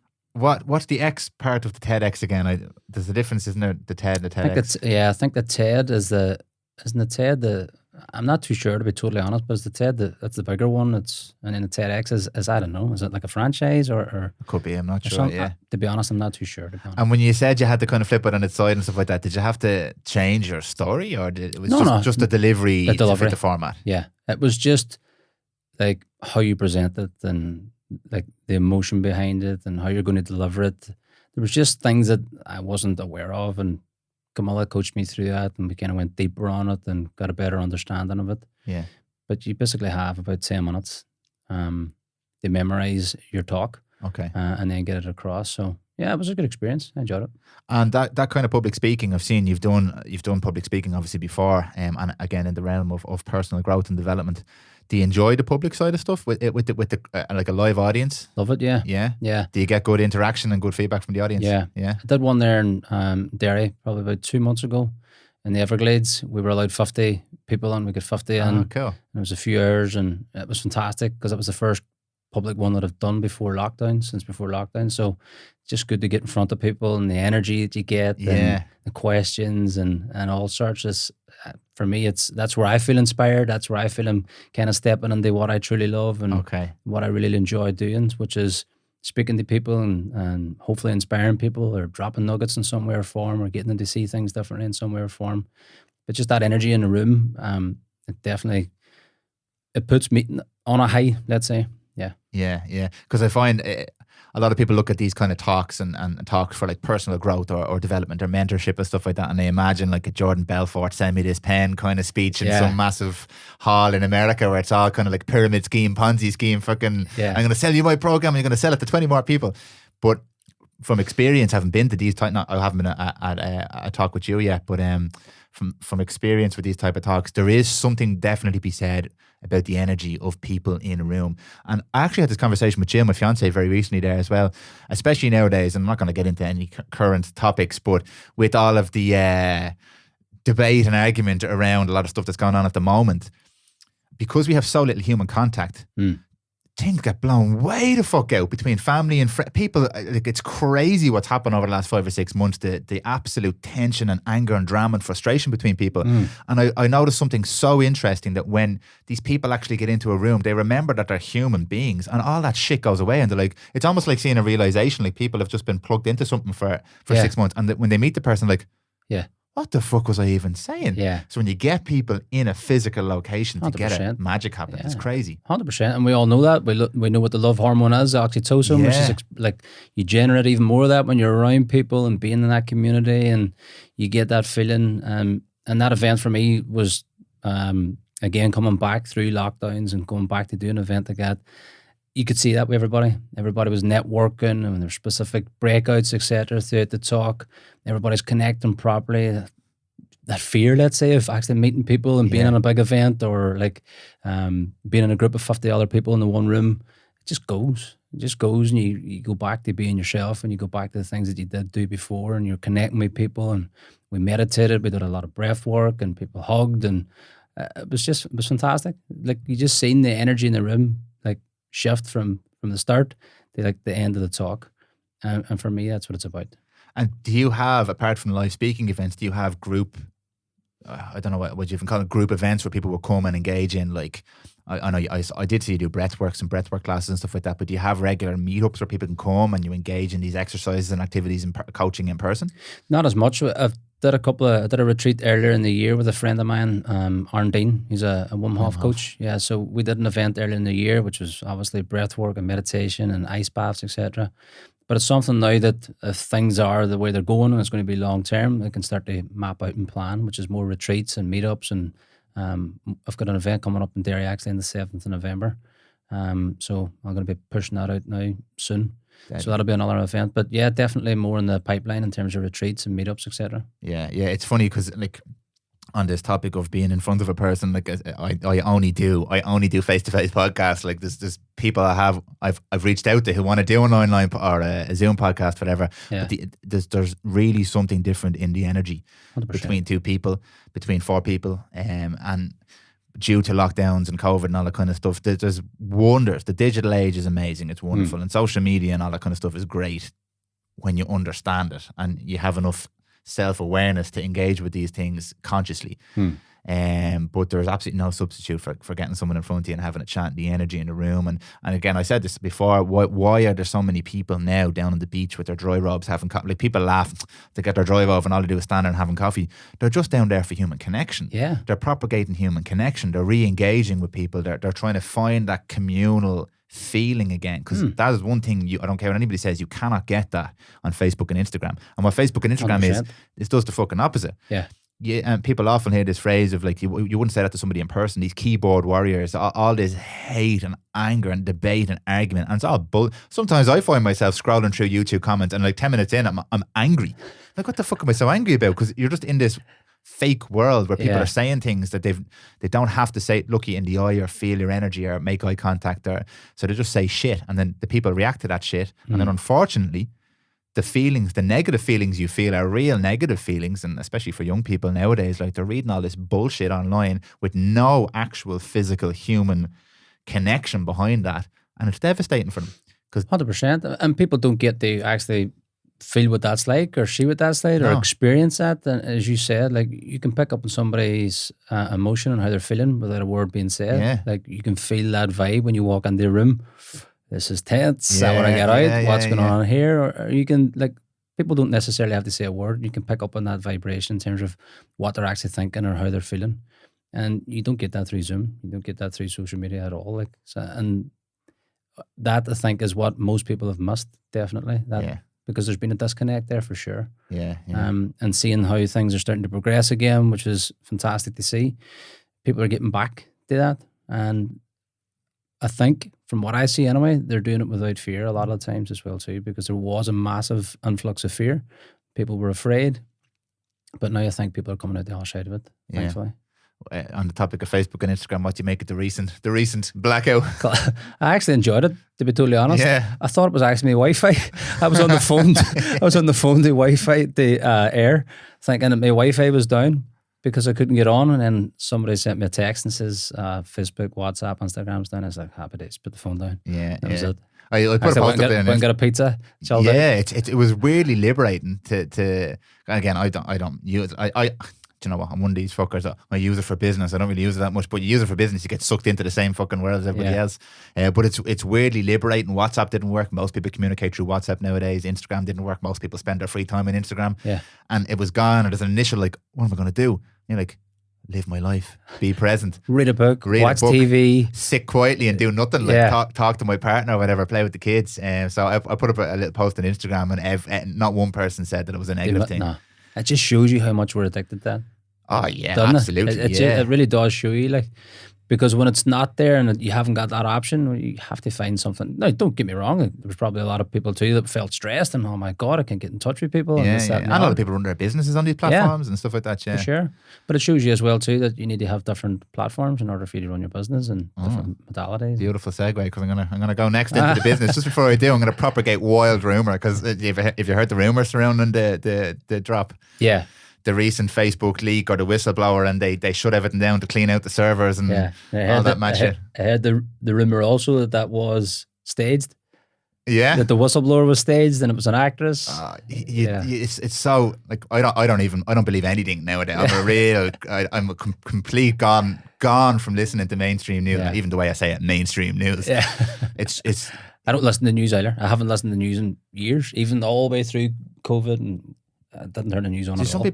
Some people call me ignorant for that. Now, I don't listen to news because I don't care what's going on in the world. I don't listen to the news for two reasons. One, it's an overload of negative stimulation that inevitably drags me. I don't feel good. And at the end of the day, maybe it's a selfish thing, but I believe you have to be selfish in order to be to give. So I'm shit around my family if I feel shit that day. 100%. So my only priority is I want to be in a good mood for my family and then my friends. I want to be in a good mood. I want to be the best person I can be for them. So that's my drive. So how can I do that? If I don't listen to the news, I'm in great fucking form, right? Bye news.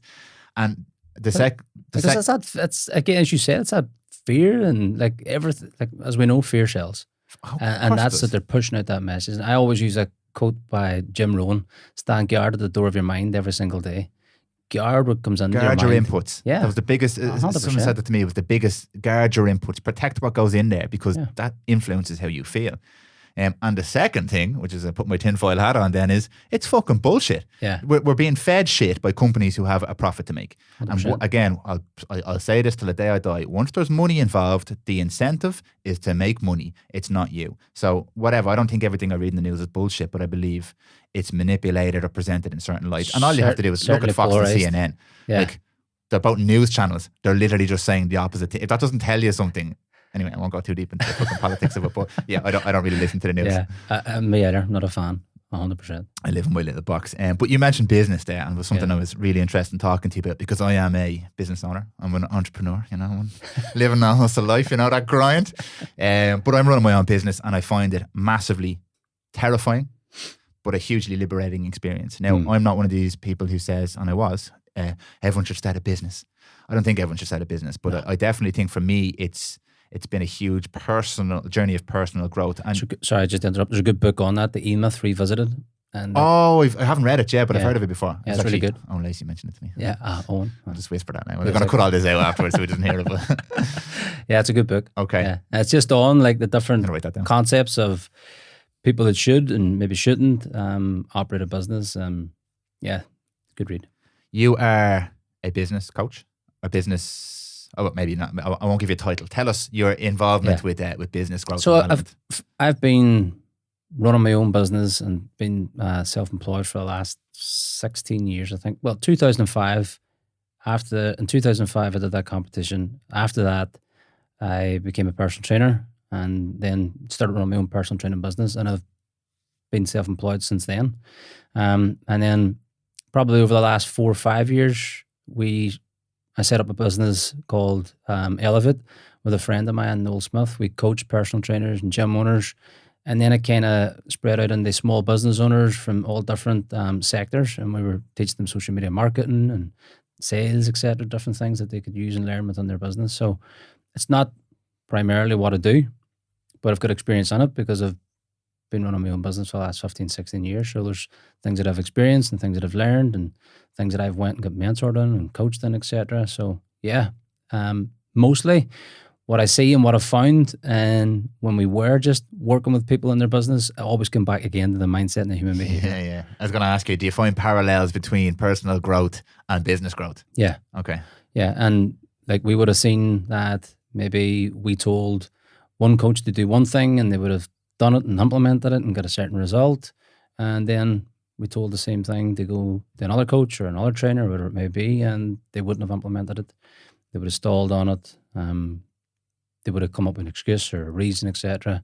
So that's not just a strategy. That's not just a tactic. That's not just business. Again, it comes back to the mind and human behavior and all that work. So the two have to be integrated for sure. Yeah, definitely. Yeah. Can you give us some of the really kind of common issues you would see with people running small businesses?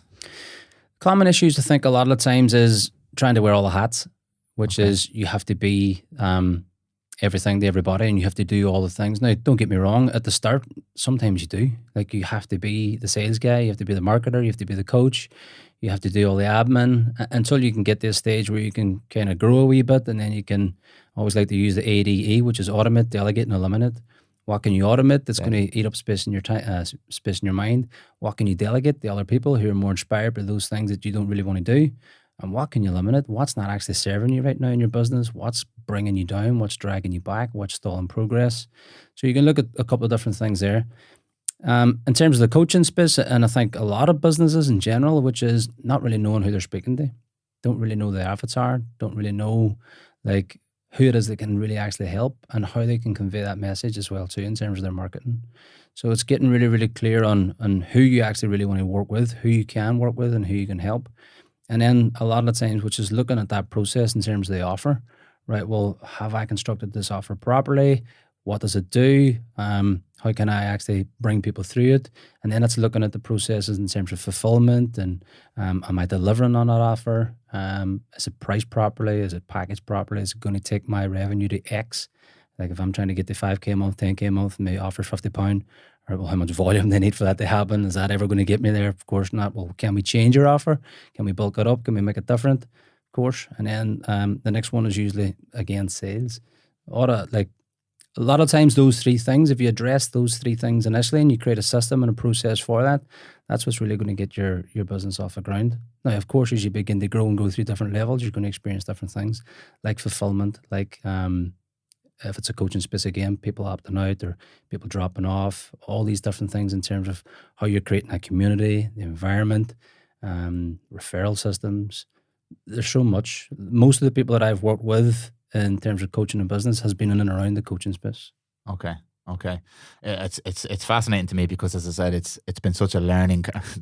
I was extremely naive starting a business. I was like, I'll just do the thing. Yeah. Do the thing is like 10%. There's 90% of the business which takes up all your time, and you're dead right. Wearing all the hats it's a great way to bury yourself in the sand and never go anywhere. Yeah. Because you're trying to do everything for everybody all the time, and you become a yes man, and you're just completely blinded, and then you end up the thing that you loved doing. The reason you started the business was you don't like doing it anymore because it's a grind to do it now. And it's interesting because there's some parallels between, obviously I run a podcast business here, and little plug for me, but the parallels between I use podcasting personally and with my clients as a tool for personal growth as well, but it's the same thing because people are like, oh, podcasting is easy, and it is, and it's great if you want to start a podcast with your mates on your iPhone, and that's fantastic, and it's a great hobby and stuff like that, and millions of people do that, and it's fine.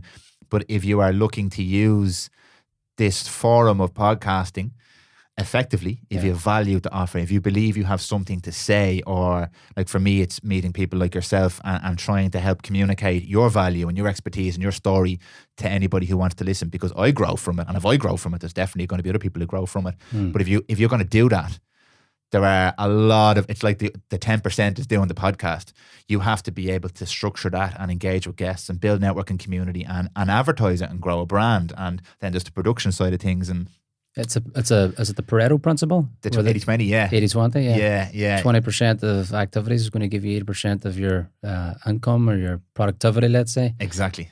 But a lot of time we get caught up in 80%. Oh, big time. And we're distracted and we're running here and we're running there and we're not doing the work that we could be doing that's going to give us the best result. Yeah. And that comes down to, I think, when you start to grow, it's like the art of delegation. And I think a lot of the times it's a fear of most business owners and coaches in general, which is letting go of the reins a wee bit and bringing in other people. Most people might see that as a weakness. I should know how to do this, and I don't want other people knowing the inside of my business. Yeah, it's a real protective secrecy thing, isn't it? Yeah. But that's sometimes the very thing that's going to really help you grow, which is giving those areas out, the things that you don't really feel inspired by. Look again, like within your business, of like what actually really gives you inspiration. Where do you really come alive? Where are you really energized? What would you do all day, every day? Like within your business, where are you like spontaneously taking action? Where are you most creative? Where are you inspired to grow? Well, that is giving you a sure sign of where you should be within that business. Look at other areas within your business that drain your energy, where you're not inspired, where you're procrastinating all the time, all of these different things. Again, you're going to have your own values within your business as well too. So you can look at all those different areas, and if you have the ability, then you can start to delegate those out and eliminate them again, or maybe automate them in certain areas, so that you're freeing up space in your mind and you can get the priority and do the things that is actually helping you grow the business and be the person you're supposed to be. I love it, yeah. Is that why, on the topic of podcasts, is that why you started your own podcast? I started my podcast, as I was saying to you before, I started it purely for just something different, just to talk to people and networking. And the whole reason behind the podcast was to speak to like-minded people that have a story to share, that have been through maybe a certain event in their life, that have developed a stronger mindset, that have come out the other side of it, and that can help inspire other people by like that journey, by sharing that journey and listening to that journey and sharing their expertise. That's why I started it last year. Yeah, last January. Yeah, and it's called the Mindset Junkie Podcast. The Mindset Junkie Podcast. Yeah. And how since starting it with that ethos, how have you found it has it played that story out, that journey out for you? I think so. as I said, I started it and I wasn't too serious about it. I was like getting a few guests on, but my focus was still in and around business, and the podcast was just like a sideline to chat to people and network. But now I'm finding even more value from it, and more people are reaching out about the podcast and what they listen to, and they're getting inspired by it. I've actually had people that were listening to the podcast that jumped into the academy because they heard a certain thing. So, and that was never ever what it was about, but in a funny way, that's what's happening. So, I'm a bit more inspired by it and speaking to different people, and I want to actually get the podcast growing, and I'm going to speak to you after about that as well too, and getting it to a different platform, because my area has been always in and around coaching and business. Yeah. But now I see the podcast in a different light and seeing how that can grow and how that can help me grow my mission and what I'm here to do and my purpose, which is helping other people grow and be inspired and do something different and realize their potential. And that's just another platform for that to happen.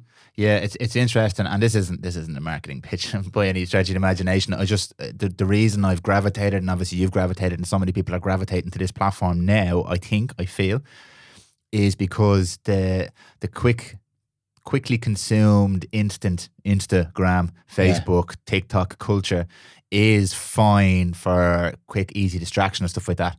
And they're fine platforms, obviously, for business and for connection and for keeping relationships with friends going and stuff like that. However, something like a podcast gives you an opportunity to go way, way deeper, to really dig into some substance that you don't get in a 6-second Instagram post or a TikTok video. Yeah. And I find anybody who starts doing something like this, there's obviously an initial fear and resistance, and sometimes you can get sidetracked and you kind of just do what everyone else does.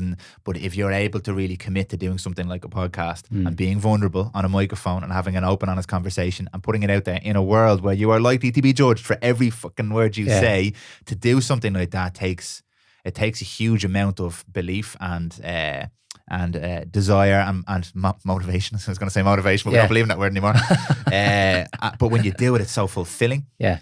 I find personally, after doing every single one of these conversations, I just feel like I'm nourished. Yeah. I feel full in a way that I haven't in a long time. It's like meeting a friend and having you come away from these real deep 2:00 in the morning DMC conversations, and your brain is like, whoa, I needed that. This facilitates way more of that. You're getting a chance to network and speak to people that you probably ordinarily wouldn't get to speak to. Yeah. Just because it's a podcast. Just because it's a podcast. Yeah. So now I can pick your brain for a couple of hours and learn from your mistakes and like make certain changes to my business or my health or my fitness or my life, just by getting a chance to speak to you on a podcast that you probably wouldn't get that chance to speak to again on the phone or on the street or whatever. And even if you did, it wouldn't be the same. Yeah. And as we were saying, like you were, and this is going to come out afterwards, so I suppose you were with Owen Riley this morning, and I was able to, and I'm fascinated by being behind the scenes sometimes on these podcasts. I was able to watch yourself and Owen just go deeper and deeper and deeper, and he became more and more comfortable, and he was telling his story, and he was almost inspiring himself with his words, and he was remembering his own story, and he was getting really engaged and lit up, and you were just facilitating that. It's great to be able to watch people do that in a world where we're just doing Instagram lives and Zooms, and again, they serve their purpose and they're fine for certain things, but it's really nice to be able to watch. It's therapeutic. It's massively therapeutic. It really is. Yeah. It's therapeutic for anybody that's coming on, and like we've talked about a lot of different concepts, and we've went deep in some, and that's therapeutic for a person. They actually, and it's not only that. I think a lot of times is like a person getting to share their story gets a real sense of value and a real sense of importance, and somebody's actually going to listen to that. And then if you get some feedback from that, and somebody maybe gives you a comment, how has that actually affected that person? And then what's the trickle effect from that? Like, well, that person might have listened to your podcast, heard something that you said, took away, implemented it. How's that impacted their health, their fitness, their business, their family, their children? What's the trickle effect from that? It's mad if you actually really sit down and think about it, how like a conversation like this can really transform like a life for somebody, basically. Because they might take something on board, and they might go and make a wee small change, but that has a massive trickle effect. It sounds like a grandiose thing to say. Yeah. But that happened to me. That happened to me. A friend of mine introduced me to the eye rolling, the Joe Rogan podcast. Yeah. And it's a shame that there is eye rolling around that, because somebody introduced me to his podcast years and years ago. And I started listening, and immediately I was like, people do this. I felt like I was there listening to I can't even remember which one. It might have even been his interview with Dan Bilzerian, which wasn't exactly a deeply insightful podcast. But I was like, I felt like I sat and listened to two people have a conversation for 2-3 hours, whatever it was, and I was like, whoa, that's so different to the Late Late Show, where it's a heavily scripted 15 minutes and we can't say certain things and the person just comes on with their TV face and voice on. This was so real and raw and deep, and I think nowadays it's getting a little bit trickier to navigate that, because some people think a lot of even podcasts are, and obviously they're not really edited by anybody except the person doing it, so you can say whatever you want, but again, that empowers me to listen to whatever I want and make my own decisions. And sometimes you can fall into an echo chamber and stuff like that. That's fine, but you get to really listen to, and I heard people on that podcast who I subsequently went and followed and listened to their own podcast, and I discovered an entire world I never knew existed, because it doesn't come through the mainstream narrative. And again, I'm not trying to be conspiracy theory here, but there's people who do, and we spoke about a lot of people in this country who are doing amazing things. Like, I would have never found out about you if I hadn't started 5 or 6 years ago listening to the Joe Rogan podcast, because it brought me on, it opened my mind to this world of people who are doing things completely differently. And I was like, whoa. And since then, I'm now addicted to podcasts. Obviously, I now run a podcast studio, I have my own podcast. It's just podcast now. But it's, again... And you've created a business from it? And I've created a business, but it all comes back to me engaging on a much deeper level with myself eventually, and that personal growth and development. So it's amazing. It's amazing. 100%. And you're totally right. And you get to see like people in their own light, and they get to share like life properly, and they get to share the ups and the downs and the failures and the setbacks and the successes as well too. And again, like you just won't get that on TV a lot of the times. You're going to get the real raw version most times when you're listening to somebody in a podcast. Yeah, absolutely. I have a phrase I wrote down here because you said something just before we started. It said, be a human. Yeah. Be a human. It kind of encompasses everything we spoke about, but just what does that phrase mean to you? Be a human. It's so simple, but wait till you hear, guys. It's very powerful. Well, before obviously we were talking about certain things and certain experiences to try and get to a different level of consciousness or a different realm and experience some things. And we all do that as a way to grow and learn and evolve and do different things. But again, like the learning and the growing is actually here now, because every time that you go and experience one of those things, let's say it's a psychedelic thing, or ayahuasca or psilocybin or whatever it may be, you have to actually still come back and be a human being. And that's where you actually get the real growth. So a lot of times, let's say we are a soul and we're spirit and we're energy and we're going to return to source. Well, we've came here to learn a lesson. We've came here to be a human being. But a lot of the times we're searching for something else other than just being a human being and living through this realm and discovering who you are and working through that shit that you need to work through and evolving and growing from being that person instead of trying to escape it. So for me, be a human being. You're here being a human being. Enjoy that process. Sometimes it's painful. Sometimes it's pleasureful. But that's, again, the whole point of being here. A lot of times we try and escape, but you have to come back to be yourself, which is in this form. Why that phrase is so powerful, because there's, again, we spoke about headlines. There's so many headlines nowadays, and I'm going to use terms like gratitude or journaling or self-discovery and all this kind of stuff that people hear about nowadays. But essentially, that's all talking about be a human. Like, being grateful is being able to be present in the moment and enjoy this conversation right now, this piece of wood, the cup of tea. I always used the cup of tea. Even before I got into this world of self-discovery, there's one thing I was always good at, was enjoying a cup of tea and not thinking about anything else. And someone would ask me, Jill would ask me, like, what? I was completely glazed over having a cup of tea. She's like, what are you thinking about? I was like, nothing. More tea. But how warm the cup is, and I was just living the tea, and I couldn't do it with many things, but I could always do it with a cup of tea. And now having been slightly more awakened, I recognize conscious being. I recognize that as a gratitude, it's a gratitude practice, and I had a gratitude practice before I even knew what it was. But those words, again, unfortunately, are a little bit hijacked nowadays. But the phrase "be a human" encompasses everything we just spoke about for the last hour and a half, an hour and a half. And gratitude practices and journaling and all that kind of stuff. It's about being right now. And this sounds, like, this is why I say this sounds really kind of high and falutin, is because unless you have context for what that means, what you just explained to us, that it's just another phrase, it's just another headline. However, it's everything. It's to be right now. Whatever you're doing right now, be in it. Do it. Embrace it. Good, bad, indifferent. If it's a shit day, be in the shit day. Have the shit day. Sit with it. Learn from it. Grow from it. Do something. Stop trying to escape it. And I think that's what we try and do as a society. And all of these methods are fantastic. Breathwork, meditation, like whatever we're doing a lot of times, if we learn and grow from it and we can bring it back into everyday life and learn and grow from it and evolve from it, But a lot of times we maybe use these things to try and escape. Yeah.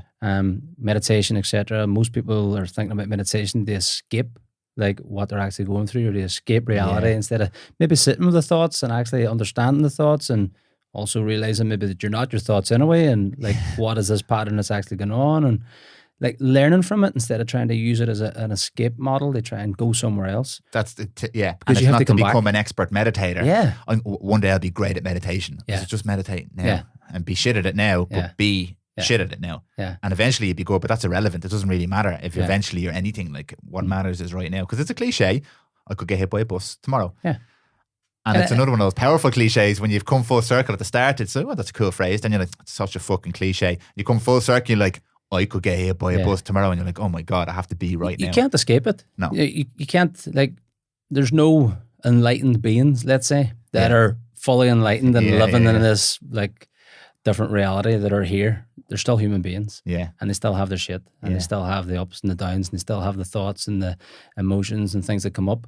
They might have tools that give them better abilities to be able to learn and deal with them, but they still experience them. Yeah. And I think that a lot of times we think that if we do these things, that's going to give us that enlightened experience and we're going to stay there. No, you have to actually come back again and be that human being and live your life and learn and grow and evolve and teach your kids or help people in your business, whatever it may be.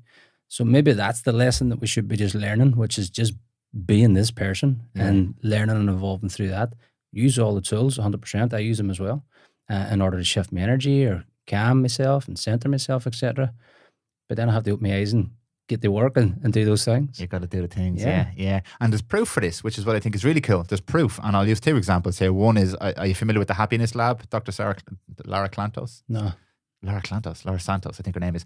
The Happiness Lab is a podcast, and again, I'll be a little bit fuzzy in the details, but Dr. Santos ran a course in one of the very prestigious American colleges, I think, on happiness, and started off as a very, very small thing, and it absolutely blew up. So she started a podcast to talk about the concept of happiness. And she spoke about, in a couple of the episodes, money and people chasing money and physical material goods for happiness. So she interviewed several people, and she interviewed this one man, and it really sticks out in my head because he was essentially a fixer for the mega rich. Now, I'm not talking about the millionaires or billionaires. I'm talking about people who there's no number on their money. Like, so this guy was a fixer for those people's problems. Yeah. And I was like, this is really interesting because everyone thinks when you're that rich, you don't have problems. Yeah. And he's like, everyone has problems. And my job was created because it doesn't matter how much money you have, you still have problems. So my job is to help these people with their problems, which are relative to them. And he said, she asked him the question about money. What is enough money? And I think they've done some sort of, again, I'll butcher this in terms of the details, but you can find it on our podcast. But apparently in the States anyway, in terms of what is enough money, 70,000 or something. 70,000 is the number they came to. And after that, everyone's chasing. The 70,000 wants 100. The 100 wants 2. The 2 wants 1 million. The 1 million wants 2 million. And this guy came on, he was like, yeah, I work with millionaires, billionaires, trillionaires and beyond. He's like, they all just want to be the next thing because I think that's where happiness lies. Yeah. Like trillions of dollars. What is more than that? That doesn't make any sense having more money than that. What can you do that you can't do with millions that you can do with trillions? Yeah. He's like, but they're all the same. Yeah. They all have problems. They all suffer. They're all miserable. Not they're all miserable, but they all have the same fears and regrets and negative emotions that the person on. Now, he did say if you're making 10 grand a year, you've got real practical issues. You can't feed yourself. But Maslow's hierarchy kind of thing, when you get to around 70 to 75 grand in the States, cost of living is different, all that over there, is the sweet spot between I can survive, pay my bills, have a house, have food. Yeah. That's the kind of the sweet spot. Anything after that. Yeah, there's no different level of happiness or contentment. Of happiness. No. There's no number that makes there. So that's number one. That's number one proof for where you're going. Like, what do you be now? Because million doesn't matter and 10 million doesn't matter. Like, that'll make your life a little bit nicer, I suppose. But you're not maybe going to be more fulfilled and content and happier at all. There's a good book too called The Happiness Trap. Oh yeah. And it's I go back to quote Dr. DeMartini where he talks about like give up trying to be happy. No, anytime that you're trying to seek that happiness, you're making yourself sad trying to be happy. Yeah. No, because again, it's a fantasy a lot of times. Happy. Yeah. What is happy? I need to be happy all the time. Yeah. And then when you're not, fuck, why am I not happy? Yeah. I'm trying to chase this thing is an illusion a lot of the times. So that's one interesting piece of proof. The second one is the deathbed conundrum. Everybody Yeah. This is just so consistent. There's a book as well about this, the seven common things said by people who were dying. I can't remember the exact title of the book. But this is one thing I've always thought. Everyone says the same thing when they get there. It doesn't matter how successful they've been as insert thing here, athlete, CEO of companies making money. It doesn't matter. They all say the same thing. And it's apparently the 7 things in this book that I haven't written that I've just quoted on a podcast. I made a fool of myself there, but they're all around. No one says, I wish I worked more, I wish I made more money, I wish I did. No one says it. And for me, that's just proof. Every single one of these people say the same thing. I'm glad I made 50 million instead of spending time with my son. No one says that. No. I'm glad I built all these companies. I had no time to sit and think by myself or spend time with my friends or to go for a walk. Nobody says that. So I'm looking at that, and I'm looking at the Dr. Santos thing and all that. I'm like, there's proof there. I don't have to believe in what Seamus Fox tells me. I can just look at what's happened to almost every single person that's gone before. They're all saying the same fucking thing. 100%. So if I decide to ignore that, that's my fault. Then I'm bullshitting myself because I'm chasing this fucking dream. Again, that comes back to like you being your authentic self and doing what's really important and living by that instead of chasing other people's ideas and dreams and what you've been conditioned to believe. And I think it was actually Dan Bilzerian as well was talking about the difference between happiness and pleasure. Actually he did. It was a deeper podcast than I thought. And some of the times the happiest times that he has, like, was never in and around money or all the things that you see him doing. It was sitting on a beach with a couple of his friends, sipping a beer. He was smoking a spliff, smoking a joint, and just listening to the waves. It were some of the most contented times that he felt and the happiness that he ever felt as well, which is, again, a sure sign showing you that all these things that we try and experience isn't really like happiness and contentment and fulfillment. He's a difficult one for people to understand because he says that, and if you but he still goes and does it. But again, that what he's saying is there's a difference between the happiness and pleasure. Those are pleasureful, and he goes after those things to experience it, maybe. But I'm not too sure what else I can experience, to be fair. I think he actually said that. I think he said, I've done the things. And someone asked him, maybe it was Rogan, what are the things? He's like, all the things. I've done all the things. All the things that you think you want to do, I've done them all. The women, the money, the drugs, the partying, the houses, the businesses. I've done all the things. And like you're still looking for the next thing. So it's like, I don't think that's the answer. I think it's somewhere else. It's like, there's another person saying the same fucking thing. I still want to be down this area. No, you would still love to do all the things and just experience it, just to see. I did them all. Didn't really help. I agree with him now that I've done them all. Now that I've tried them all, I've done them all. And this is one of those things I constantly laugh about. It's like, I remember my 20-year-old self. If I tried to say the things now to my 20-year-old self, I'd still look at me and go, all right, pal, I'll make my own mistakes and I'll get there. So really everyone gets there by themselves in some way, and all we're kind of doing, as Pat said so eloquently, is we're inviting people, if they want to maybe engage, if they're ready for that. The chances are, if you're 18, you're probably not ready to hear me say that the party lifestyle is not the way to go. You're probably going to be like, all right, man. 100%. Talk to you when I'm 30. Exactly. I know for a fact that when I was 18, I wasn't really listening to anybody at all. It was just one track mind. That's just a fact of life. Yeah, for sure. Well, look, Seamus, this has been an absolutely delightful conversation. Loved it, man. Thank you. Thank you very much. And I know our relationship now is going to continue to grow and to blossom. And we're building this network and this community of people and every single, like I mentioned your podcast with Owen this morning, and all of these different things that are happening, all of the coaches, all of the people getting involved, the sea swimming, everything. Everybody's getting involved in this community now. It's not just the people who are being the coaches or the people who are coaching the classes. People are getting more and more involved. And this is what I'm really passionate about, is people just engaging in something that's self-fulfilling. It's bringing joy and compassion. And again, that does sound a little bit kind of just airy, but it's real.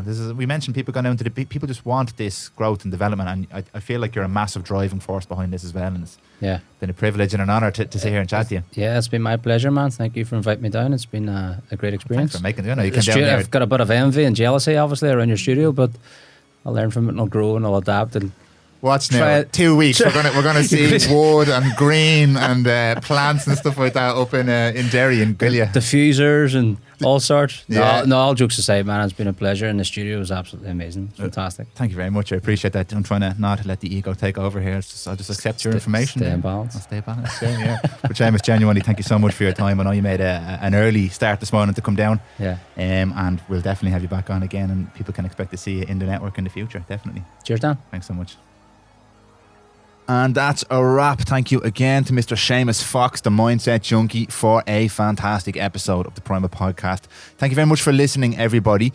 And if you have been watching this on YouTube, make sure you're subscribed click the little subscribe button down below and click the bell so you always get notified of our new episodes. And if you're listening to this on Spotify, Apple, or any other podcast platforms, please do pop over to YouTube where you can see the video episodes of these podcasts. Subscribe to our channel, give it a like, get involved in the comments. Every little bit helps us to grow this channel, to grow the podcast, and to keep bringing you some more content like this. Thank you very much again for listening, everybody, and we'll see you in the next episode.